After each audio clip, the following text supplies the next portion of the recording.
You think pirates and immediately picture the Caribbean, rum, parrots. But what if I tell you that some of the most terrifying pirate offices stood for centuries on the African coast? That here they sold people, captured entire cities, insured their loot with respected European merchants, and issued receipts for ransoming captives as if it were normal business? Who were these people who went to sea from the desert? Why were they feared even by powers with cannon fleets? And what do warrior monks, sultans, French bankers, a small bay near Madagascar, and one black giant, nicknamed Caesar, who became a legend without a single Hollywood film, have to do with it? African pirates are not exotic footnotes. They are a chain from the Barbary corsairs who dragged entire villages from Europe to the pirate republic on the edge of the Indian Ocean, where captains shared loot more fairly than officials in capitals. Want to know why one European city was afraid to open its shutters because of raids from Africa? Why a pirate base thrived on selling libraries? And how all this is connected to the fact that the word insurance at sea took on a completely different meaning. Stay tuned. Next comes a map of raids, an unexpected hero, and the moment when they tried to buy pirates wholesale. Let's go. The Barbary corsairs, the nightmare of the Mediterranean that lasted for centuries. Imagine you live in a coastal village somewhere in Italy or Spain. One night you wake up to screaming. People in turbans with curved sabers have landed on the shore. By morning, half the village is already in chains on a ship sailing to the African coast, and then a slave market in Algiers, Tunis, or Tripoli. This is not a movie plot. This was reality for thousands of Europeans from the 16th to the 19th century. From Italian shores alone, Barbary pirates took more than 1 million people. Entire coastal regions of Italy and Spain were depopulated due to constant raids. And you know what's most surprising? It was a legal business. The Barbary states Algiers, Tunis, Tripoli issued official licenses for privateering. The corsairs paid taxes, shared loot with rulers, kept accounting books. In port cities, there were entire quarters where European captives lived awaiting ransom. Mercedarian monk knights specifically collected money throughout Europe to ransom captured Christians. And in Algiers and Tunis, there were special offices where one could insure pirate loot. Can you imagine? An insurance agent in a turban issuing a policy for cargo that has yet to be captured. But who were these Barbary pirates? Contrary to popular belief, most of them were not Arabs or Berbers. Many were renegades Europeans who converted to Islam. The most famous corsairs of the Mediterranean, the Barbarossa brothers, were Greek by origin.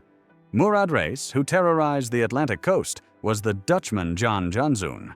And Yusuf Reis, who captured hundreds of ships, was born in England as John Ward. Why did they change their faith and flag? Money, power, freedom from European laws. In North Africa, a talented sailor could become an admiral and pasha, even if born into a poor family somewhere in Cornwall. The Barbary corsairs didn't just plunder ships, they changed the economy of entire regions. Do you know why Sicily and southern Italy have so many watchtowers along the coast? Because of constant pirate raids. Why were houses in some Mediterranean cities built without windows on the first floor? So pirates couldn't easily break in. The city of Alghero in Sardinia even got the nickname Little Barcelona because local residents moved to the mountains and Catalans settled the city emptied by pirate raids. Now let's move to the other end of Africa, to the Cape of Good Hope. In the 17th century, this was the main sea route from Europe to India and China. Imagine a heavy merchant ship loaded with spices, silk, porcelain, rounding the Cape, and then a light pirate vessel jumps out from a bay. There's almost no chance of escape. This was the perfect ambush point all ships had to pass by, often damaged by storms, with exhausted crews. Right here, in a bay near the Cape, at the end of the 17th century, a group of pirates led by Captain Avery established themselves. They captured East India Company ships and even dared to attack the flagship of the Great Mogul, the Emperor of India. The loot was so enormous that legends were told about it. They said Avery captured a princess and married her, that he founded a pirate kingdom somewhere in the Indian Ocean. In reality, he most likely died quietly in England, having spent all his fortune. But his example inspired many, including the creators of the famous pirate republic on Madagascar. Sainte Marie Island off the coast of Madagascar, one of the most amazing places in pirate history. In the early 18th century, something like a pirate commune emerged here. Runaway sailors, adventurers, former slaves, they all found refuge here. They had their own laws, their own system of governance. Loot was shared equally among all crew members. The captain was elected by vote and could be removed at any moment. The wounded received compensation, for example, 600 pieces of eight for losing an arm, 500 for a leg. This was real democracy 100 years before the French Revolution. And here appears one of the most mysterious figures in the history of African piracy, Black Caesar. Imagine a black giant about 2 meters tall, with incredible physical strength and a sharp mind. According to one version, he was a prince of a West African tribe captured by slave traders. According to another, he was born a slave on plantations. Either way, he became a pirate and soon earned respect even among the most hardened sea robbers.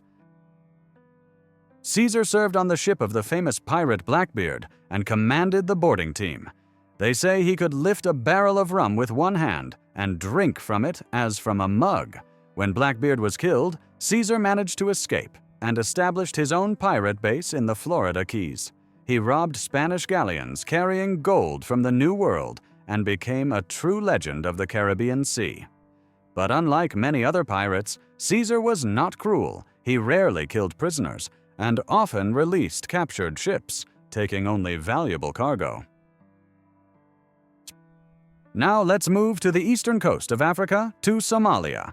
Yes, modern Somali piracy has deep historical roots. Even in the 19th century, Somali seafarers attacked merchant vessels passing through the Bab el-Mandeb Strait. But the real flowering of Somali piracy came in the late 20th, early 21st century. After the collapse of the central government in Somalia in 1991, coastal fishermen were left without protection from foreign trawlers that illegally fished in their waters and dumped toxic waste. What do you do when your fishing nets are empty and you have nothing to feed your family? Somalis found an answer. They began taking a tax from passing vessels. At first, these were small boats with several armed men, but gradually operations became more complex. Investors appeared who financed pirate expeditions, negotiators who bargained for ransom, coastal guards, and intelligence. By 2010, Somali pirates had captured hundreds of vessels and received ransoms totaling more than $200 million. This was a real pirate business of the 21st century. But let's return to the Barbary Corsairs. Did you know they were the reason for the first overseas military operation of the young United States? To the shores of Tripoli, this line from the U.S. Marine Corps hymn reminds us of the First Barbary War of 1801 to 1805. American ships, no longer protected by the British fleet after gaining independence, became easy prey for North African pirates. The Pasha of Tripoli demanded annual tribute for safe passage. President Jefferson refused to pay and sent warships. This was a real drama, a small American fleet against pirates backed by centuries of experience and the support of the Ottoman Empire. The Americans even organized a land march through the desert to attack Tripoli from land with the help of a local pretender to the throne. Can you imagine? A handful of American Marines and mercenaries crossed the Libyan desert, captured the city of Derna, and forced the Pasha of Tripoli to sign a peace treaty. This story became the basis for the famous song Marines in the halls of Montezuma. And do you know what was one of the most valuable goods captured by Barbary pirates? Books. Yes, ordinary books. In the Islamic world, there was a huge demand for scientific literature. Captured libraries from ships were carefully sorted, scientific treatises, medical reference books, astronomical tables were valued their weight in gold. In Algiers and Tunis, there were special book markets where captured European books were sold. Many of them ended up in libraries of mosques and madrasas, where they served as sources of knowledge for Islamic scholars. Paradoxically, pirates contributed to cultural exchange between Europe and the Islamic world. Piracy in the Indian Ocean had its own characteristics. Here operated not only Europeans and Africans, but also Arab, Indian, and Malay pirates. Particularly famous were the Malabar pirates from the west coast of India. Their light, fast vessels could retreat to shallow waters where heavy European ships couldn't pursue them. And on the east coast of Africa, in Zanzibar, there was a real pirate emirate controlling the trade in slaves, ivory, and spices. But perhaps the most unusual pirate base in Africa was the island of Djerba off the coast of Tunisia. Here lived a unique community of Jewish pirates. Yes, you heard right. Jews expelled from Spain at the end of the 15th century found refuge on this island and engaged in privateering. With permission from the Tunisian Bey, they attacked Christian ships, especially Spanish ones. It was a kind of revenge for the expulsion. At the same time, they strictly observed Jewish laws, not going to sea on the Sabbath and sharing loot with poor fellow Jews. Can you imagine a pirate ship where instead of rum they drink kosher wine and instead of yo-ho-ho they sing psalms?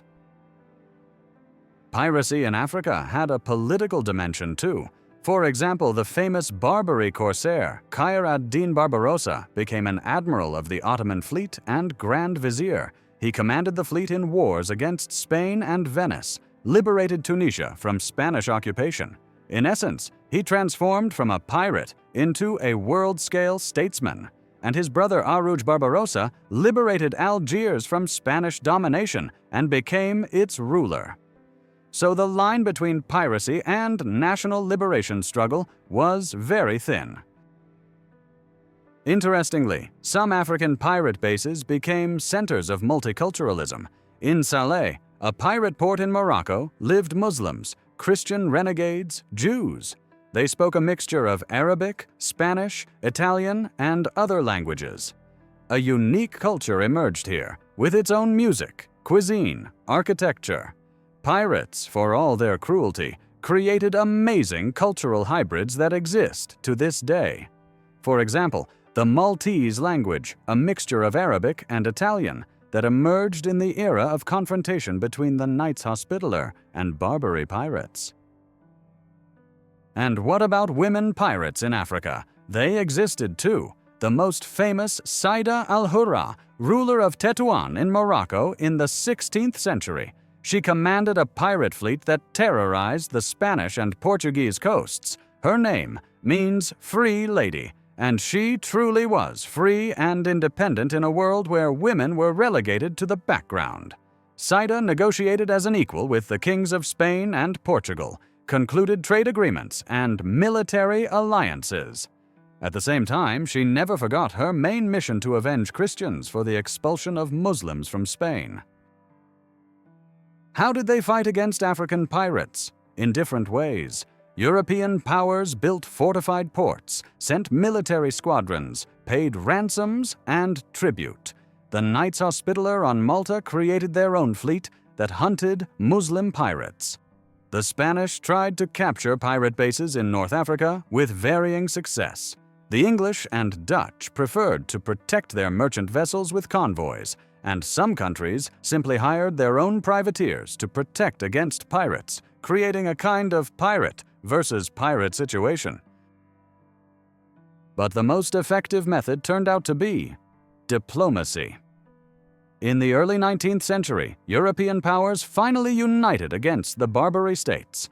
After the Napoleonic Wars, the British fleet, freed from fighting the French, unleashed its might on Algiers. In 1816, an Anglo-Dutch squadron commanded by Lord Exmouth bombarded Algiers, destroying most of the pirate fleet. And in 1830, France began the conquest of Algeria, ending the 300-year epoch of Barbary piracy. What remains of African pirates today? First of all, memory. In Morocco, Algeria, Tunisia, Barbary corsairs are considered national heroes who fought against European expansion. In Mediterranean port cities, legends about pirate raids are still told. And on Madagascar, Sainte Marie Island has become a tourist attraction. Here you can visit a pirate cemetery and piracy museum. But the main legacy of African pirates is their influence on world history. They changed trade routes, influenced the development of naval affairs, contributed to cultural exchange between Europe and Africa. Without the Barbary corsairs, the Order of Malta would not exist in the form we know it. Without Madagascar's pirates, there wouldn't be many legends about pirate treasures. And without Somali pirates, modern maritime law would look different. So, African pirates are not just an exotic page of history. It's an entire world full of contradictions, cruelty and romance, political intrigues and economic calculations. A world where a Bedouin from the desert could become the terror of the seas, and a European sailor and admiral of a Muslim fleet. A world where cultures and religions intersected, where states were created and destroyed, where legends were written that live to this day. Now think, if you lived in that era, who would you be? A brave captain sailing the seas in search of loot? A captive awaiting ransom in an Algerian dungeon? A Mercedarian monk collecting money to free prisoners? Or perhaps a merchant making deals with pirates? Write in the comments which role seems most interesting to you. If you enjoyed this journey into the world of African pirates, don't forget to like and subscribe to the channel. Click the bell so you don't miss upcoming episodes, and in them, we'll tell about other little-known pages of history that are no less fascinating than pirate adventures. And remember, history is not just dates and facts from textbooks. It's living people with their passions, ambitions, dreams. People who change the world, sometimes with a saber in hand, sometimes with a pen, sometimes with a compass and map. As the Barbary corsairs said, the sea knows no master, and I'll add, history knows no boredom if you know how to listen to its voices.